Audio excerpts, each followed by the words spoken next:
வணக்கம். இது யூரோப் தமிழின் மதிய நேர பிரதான செய்திகளோடு இணைந்திருக்கும் நான் நோமிகா சாந்தகுமார். விரிவான செய்திகளுக்கு செல்லும் முன்னராக முதலில் தலைப்புச் செய்திகள். சுனாமி பேரழிவு ஏற்பட்டு இன்றுடன் 21 ஆண்டுகள் நிறைவு. சுனாமி ஆழி பேரழியில் உயிரிழந்தவர்களை நினைவு கூறும் முகமாக நாடு முழுவதும் இன்று 2 நிமிட மௌன அஞ்சலி. உகண்டாவில் பதுக்கப்பட்டுள்ள ராஜபக்சர்களின் பணம் அனுரவை மீண்டும் நாமலின்பே. பயிட்டு விகாரியால் காணிகளை இழந்த மக்களுக்கு அரசு தரப்பிலிருந்து வெளியான அறிவிப்பு. புத்தாண்டை இலக்கு வைத்து ISIS தாக்குதல் திட்டம். வெளிநாடொன்றில் 115 பேர் அதிரடி கைது. இனி தொடர்பான விரிவான செய்திகள்.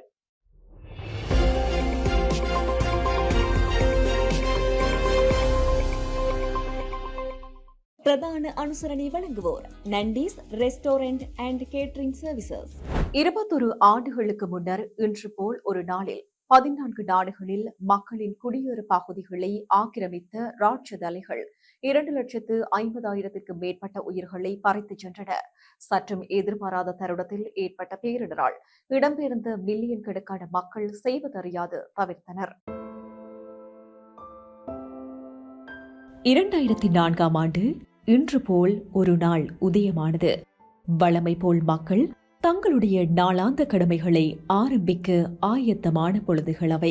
அந்த சில நிமிடங்கள் இன்றை வரை உலக மக்களால் மறக்கவே முடியாத ஒன்றாகவும் மனதில் மாறாத வடுக்களை விட்டுச் சென்ற நொடிகளாகவும் அமைந்தன. கடந்த 2004ஆம் ஆண்டு டிசம்பர் மாதம் 25ஆம் தேதி உலகெங்கிலும் கிறிஸ்துமஸ் தின பண்டிகை மிகவும் கோலாகலமாக நடைபெற்ற போதிலும் மறுநாள் பொழுதில் உலகமே சோக கடலில் மூழ்கடிக்கப்பட்டது. டிசம்பர் 26 முழு பூரணி தினமாகும். இந்தோனேசியா சுமத்ரா தீவுகளில் ஏற்பட்ட அதிர்வுகளின் எதிரலை ஆழிப்பேரழியாக உருவெடுத்தது. இந்தோனேசியா, தாய்லாந்து, இந்தியா, இலங்கை உள்ளிட்ட பல நாடுகளின் கரையோர மாவட்டங்கள் அன்றைய தினம் சில மணித்தியாலங்களுக்குள் கடல் நீரினால் மூழ்கடிக்கப்பட்டன. இலங்கை நேரப்படி காலை 6:58 ஆழி பேரலை நாட்டின் வடக்கு கிழக்கு உள்ளிட்ட அனைத்து கரையோர மாவட்டங்களையும் சூழ்ந்தது. சுனாமி என்ற பேரவையில் உருவெடுத்த ஆழி பேரலை நாட்டுக்குள் உட்புகுந்து சில நொடிகளில் அனைத்து நடவடிக்கைகளையும் ஸ்தம்பிதமடைய செய்துள்ளது. சுனாமி ஏற்பட்டு சில நிமிடங்களில் மணிக்கு 800 கிலோமீட்டர் வேகத்தில் கடல் நீர் நகரங்களுக்குள் உட்புகுந்தது.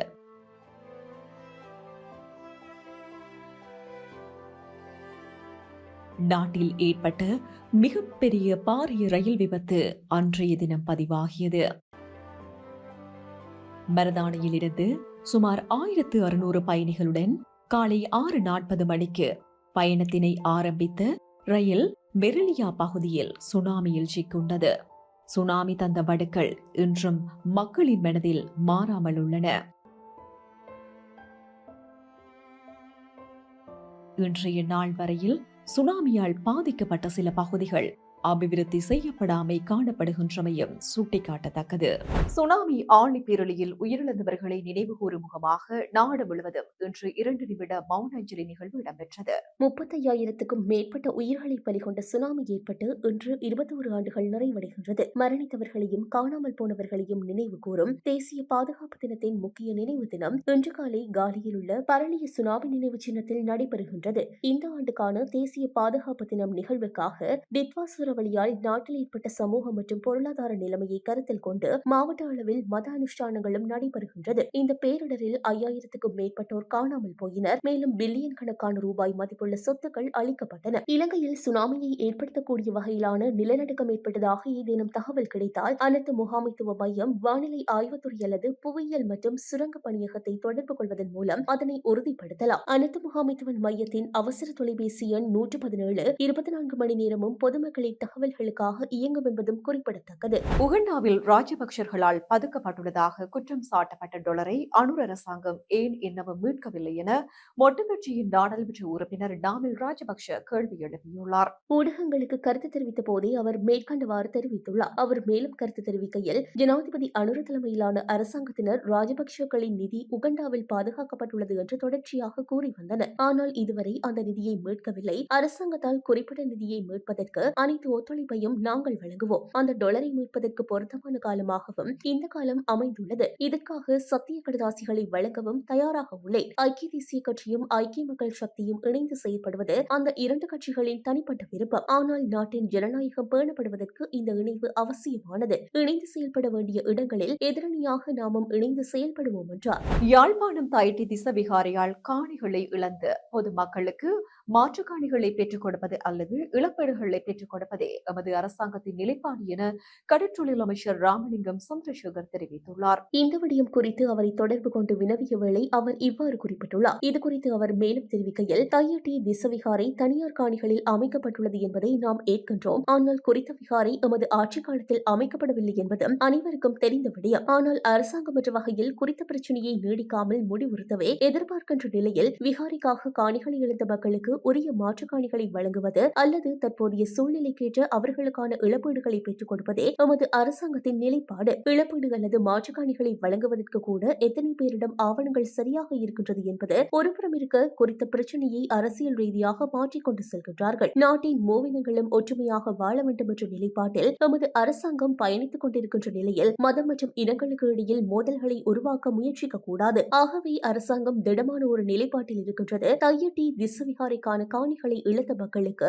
இழப்பீடு அல்லது மாற்று காணியே என அவர் மேலும் தெரிவித்துள்ளார். 21வது சுனாமி நினைவேந்தல் குழுவின் ஏற்பாட்டில் உடுத்துறை சுனாமி நினைவாலயத்தில் இன்று காலை 9:30 மணியளவில் பொது நினைவு தூபிக்கு மலர் மாலை அணிவித்து மலரஞ்சலி செலுத்தப்பட்டு ஆரம்பமானது. இதில் மலர் மாலையினை வடமராட்சி கிழக்கு பிரதேச செயலக தலைமை கிராம சேவையாளர் தோமஸ் யோட் மலர் மாலை அணிவித்து அஞ்சலி நிகழ்வை ஆரம்பித்து வைக்க, அதனைத் தொடர்ந்து வடமராட்சி கிழக்கு கடற்றொழிலாளர் கூட்டுறவு சங்க தலைவர் தங்கவேல் தங்கரூபன் உட்பட அரசியல் பிரமுகர்கள், பொது அமைப்பு பிரதிநிதிகள் ஆகியோர் அணிவித்து வைக்க தொடர்ந்து மலரஞ்சலி இடம்பெற்றது. தொடர்ந்து தேசிய கொடியினை மருதங்கனி போலீஸ் நிலைய பொறுப்பு அதிகாரி ஏற்றியதை தொடர்ந்து பொது ஈகை சுடரினை வடமராட்சி கிழக்கு பிரதேச செயலக தலைமை கிராம சேவகர் தோமஸ் யூட் ஏற்றி வைக்க, சமநேரத்தில் சுனாமியால் காவு கொள்ளப்பட்டவர்களுக்கு ஈகை சுடர் ஏற்றப்பட்டு அஞ்சலி செலுத்தப்பட்டது. தொடர்ந்து அஞ்சலி உரைகளை வடமராட்சி கிழக்கு தலைமை கிராம சேவகர் செபமாலை தோமஸ் யூட், பருத்தித்துறை பிரதேச சபை தவிசாளர் உதயகுமார் ஜுகதீஸ் ஆகியோர் நிகழ்த்தினார்கள். இன்றைய நினைவேந்தலில் சுனாமியால் காவு கொள்ளப்பட்டவர்களது உறவுகள், பொது அமைப்பு பிரதிநிதிகள், அரசியல் பிரமுகர்கள் என பல நூற்றுக்கணக்கானோர் கலந்து கொண்டு அஞ்சலி செலுத்தினர்.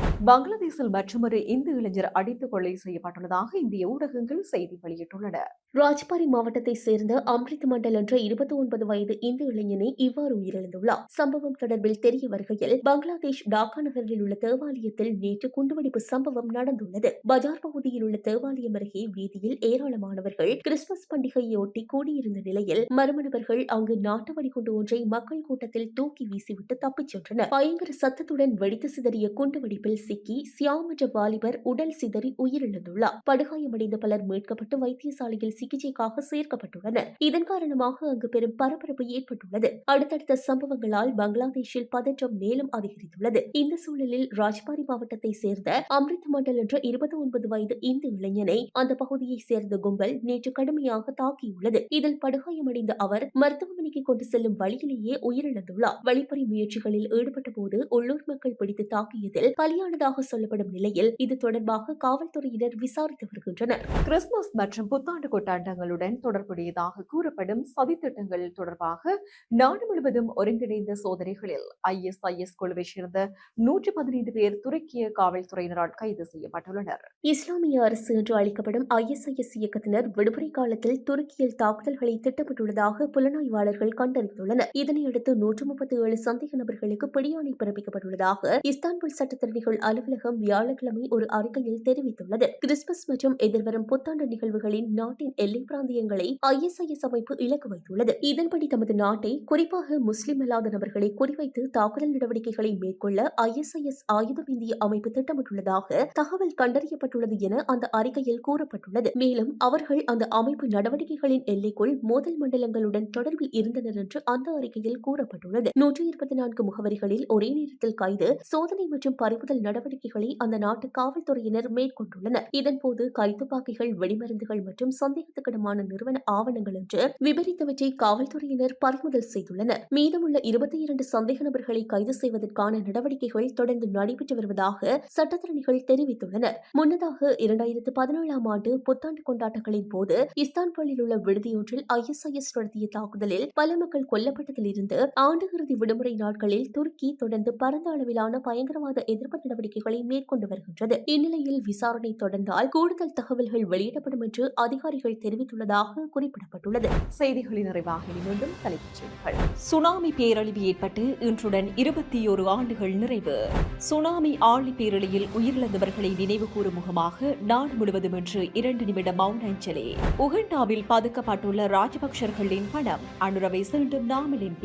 பைட்டு விகாரியால் காணிகளை இழந்த மக்களுக்கு அரசு தரப்பிலிருந்து வெளியான அறிவிப்பு. புத்தாண்டை இலக்கு வைத்து ISIS தாக்குதல் திட்டம். வெளிநாடொன்றில் 115 பேர் அதிரடி கைது. இத்துடன் ஈரோப் தமிழின் மதிய நேர பிரதான செய்திகள் நிறைவு பெற்றன. வணக்கம்.